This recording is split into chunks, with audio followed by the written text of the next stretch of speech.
नमस्कार स्टार अभी तक चैनल में आपका स्वागत है। खबर झारखंड मुक्ति मोर्चा के द्वारा पैदल मार्च से संबंधित है, जो संसद में गोड्डा सांसद निशिकांत दुबे के द्वारा संथाल परगना को यूनियन टेरिटरी बनाने की मांग के विरोध में पैदल मार्च निकालकर किया गया।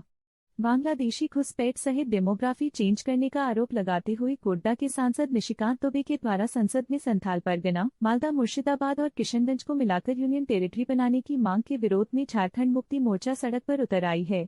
संथाल परगना की राजनीति पूरी तरह से गरमाने लगा है। बयान के विरोध में मंगलवार को झारखंड मुक्ति मोर्चा के नेताओं ने साहिबगंज में पैदल मार्च निकालकर भाजपा नेता निशिकांत दुबे, बाबूलाल मरांडी, अमर बावरी के खिलाफ जमकर नारेबाजी की एवं समाहरणालय के समक्ष तीनों नेताओं का पुतला दहन किया डंडा। इस मौके पर नेताओं ने और क्या कहा, चलिए उन्हीं से सुनते हैं। रिपोर्ट प्रवीण कुमार, स्टार अभी तक, साहिबगंज।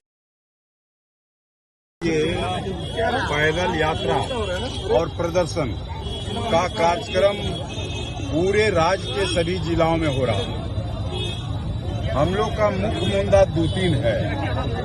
एक मुद्दा तो है कि निशिकांत दुबे पार्लियामेंट में इस क्षेत्र को बिहार और बंगाल के साथ जोड़ करके एक यूनियन टेरिटरी बनाने का बात बोला, जिसका विरोध हम लोग करते हैं। और यदि इस तरफ अग्रसर हुआ कदम तो फिर एक बार झारखंड आंदोलन से भी बड़ा और खून खराबा वाला आंदोलन इस राज्य में होगा।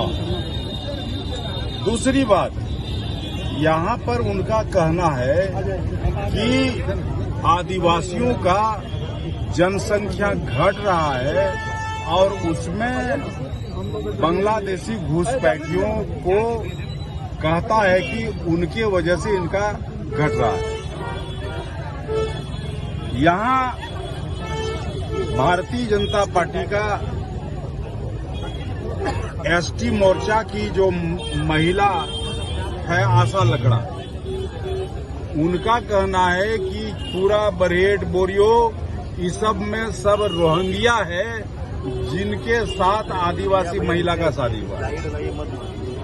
तो जिनको कहीं किसी सरजमीन का, वास्तविकता का ज्ञान नहीं, भारतीय जनता पार्टी वो अल जलूल लोगों को बोल करके उल्टा पुल्टा बात बोलता है। हमारा कहना है कि अगर घुसपैठिया है तो 5 साल तक डबल इंजन की सरकार क्या कर रही थी? उस समय क्यों शिनाख्त नहीं किया? लोगों को क्यों नहीं निकाल बाहर किया? और सिर्फ जब चुनाव आता है, सत्ता से जब भारतीय जनता पार्टी बाहर रहती है, तब घुसपैठिया याद आता है, और जब सत्ता में आ जाता है तो सारा घुसपैठिया भुला जाता है। भारतीय जनता पार्टी का ये राजनीतिक स्टंट है। तीसरी बात है, पाकुड़ छात्रावास में एक घटना 27 तारीख के रात में हुई।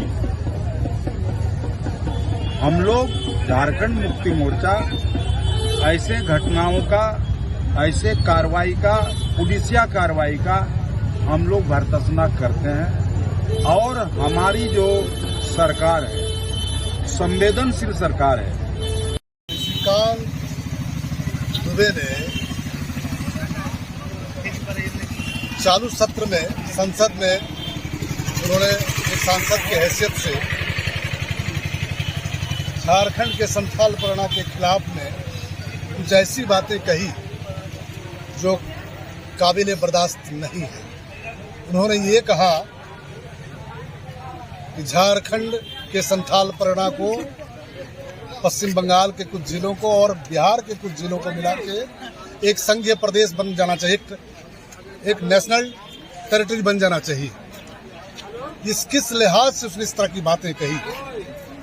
वो बार बार बोलते हैं कि संथाल परगना में खास करके साहिबगंज और पाकुड़ जिला में बांग्लादेशी घुसपैठिया घुस गया है। आज तक ये साबित नहीं कर पाए लोग बांग्लादेशी घुसपैठिया घुस गया है, तो इसका दोषी कौन? भारत सरकार, गृह मंत्रालय, बीएसएफ या कौन?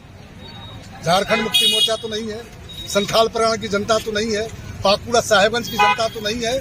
तो निश्चित तौर पर हम लोग अनंत ओझा के द्वारा बार बार विधानसभा में सवाल किए जाने के सवाल पर और निशिकांत दुबे के अनर्गल बयान के खिलाफ में आज हम लोग यहाँ पर साहेबगंज में अचानक कल हुए निर्देशन के मुताबिक एक दिन में हम लोग का ये जुटान हुआ है। आप समझ सकते हैं कि झारखंड मुक्ति मोर्चा कितना सचेत है, कितना जगा हुआ है, कितना जागरूक है कि उसने एक कॉल पर इतने सारे लोगों को हम लोग बुला लिए हैं और उसका विरोध कर रहे हैं। इसका मतलब कि हम लोग लड़ने के लिए हमेशा तैयार हैं और आगे भी तैयार रहेंगे। सामने विधानसभा है, विधानसभा राजमहल हो, चाहे बरहेट हो, बोरियो हो, चाहे लिट्टीपाड़ा हो, महेशपुर हो, चाहे पाकुड़ हो, हम लोग 6 विधानसभा लोकसभा में जीता है और दोबारा हम लोग उसको रिपीट करेंगे। इसलिए निश्चित तौर पर आप इस भीड़ को देख के कह सकते हैं कि एक दिन के कॉल में इतने सारे लोग आए हैं। यदि हम तैयारी के साथ आते, साहेबगंज में पैर रखने की जगह नहीं मिलती, ऐसा मेरा विश्वास है।